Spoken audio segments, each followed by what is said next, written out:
All right, should we talk about good life districts? Yeah, let's do it. Ay, ay, ay, ay, ay. Okay, so the good life districts are continuing to make headlines in the news, not always in the best way. It's been a little over a week since Gretna voters approved the establishment of this program in Gretna. Now, the Nebraska Department of Revenue has let us know that Rod Yates, the developer whose Good Life District application was the original one accepted under the terms of the so-called Good Life District Transformational Projects Act, now believes that his development cannot be completed as proposed.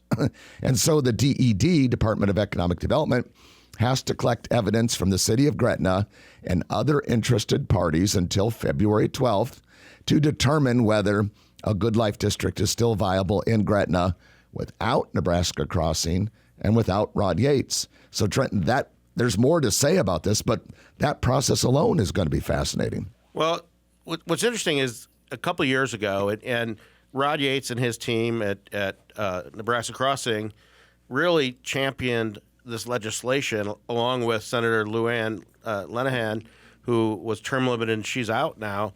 And what's interesting about it is, although Rod was approved as the first applicant of one of these districts, where the state said, okay, there can be 5 of these. There's a number of $5 million that Governor Pillen kind of set aside for whatever expenses. I don't know what that is to be used for, but they said there could be 5 of these in the state.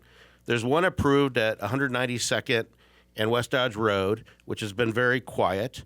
There's one that has not been quiet. It seems like they got their stuff together to build this indoor-outdoor swimming pool that the city of Bellevue is the declarant down in Bellevue. And then there's one in Grand Island that seems to be going down the road. And then there could be one other one. And so far it's been between Kearney and Papillion, which we haven't heard much about either one of those. That could be the 5th. But now we have everything from the governor saying, okay, this thing has gotten convoluted. It's off track. We thought that this was going to be developed a certain way and these things were happening a certain way. Now the governor's saying, well, we got this shortfall. I might pull back this $5 million. We might scrap the whole thing. Well, and then don't we have legal issues? Because have we as a state not made commitments to the developers in Grand Island and Bellevue? And I mean, there hasn't been a lot of progress yet on the Omaha one, but there you go. The city of Omaha approved the Good Life District at 192nd and Dodge in a vote. It seems kind of a little too late to be pulling this away from people.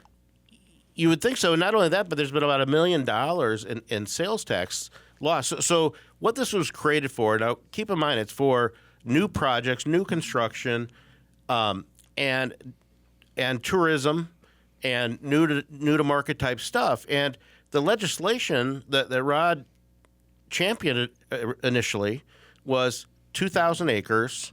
What some people don't know is that in Gretna, it's a 10-year thing, and within 10 years, they have to have 75% of new construction completed.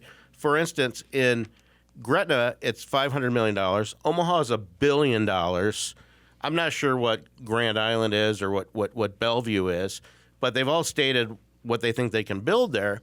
And Rod Yates and his team decided that 2,000 acres wasn't big enough.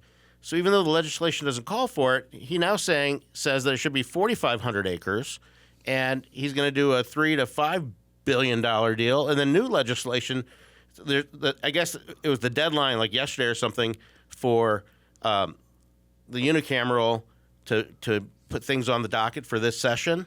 And so there's like 3 or 4 different. It was actually Wednesday. Yeah, legislative bills. Mm-hmm. And so now some people they're trying to change it and all that stuff. So everything seems to be up in the air. I think Mike Evans has done a good job in trying to. He's done a good job representing the city of La Vista. They did pass their issue, their vote, and their vote just says that they have this quasi-government agency that can now collect this 2.75%, which has been taken off people's bills at Nebraska Crossing, basically. This $1 million has literally evaporated. The state didn't get it, the city didn't get it, and the developers didn't get it.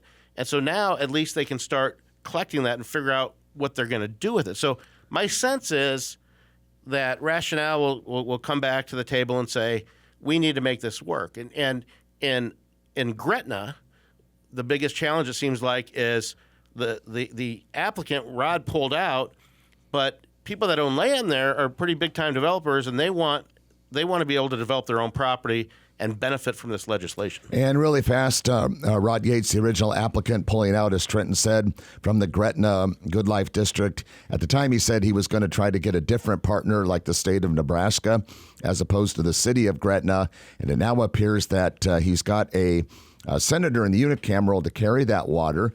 It is Senator Bo Ballard of Lincoln, who introduced Legislative Bill 637 called the Nebraska Destination Act, and it would basically allow someone like Rod, Nebraska Crossing, to do something kind of like a Good Life District, but not a Good Life District, and not work with the city of Gretna. If you like this video, be sure to hit those like and subscribe buttons. And remember, Grow Omaha is not just media. This is a mission. We are trying to build up Omaha and make it an even better place. We can only do that with your help. Share this video with your friends, neighbors, and family.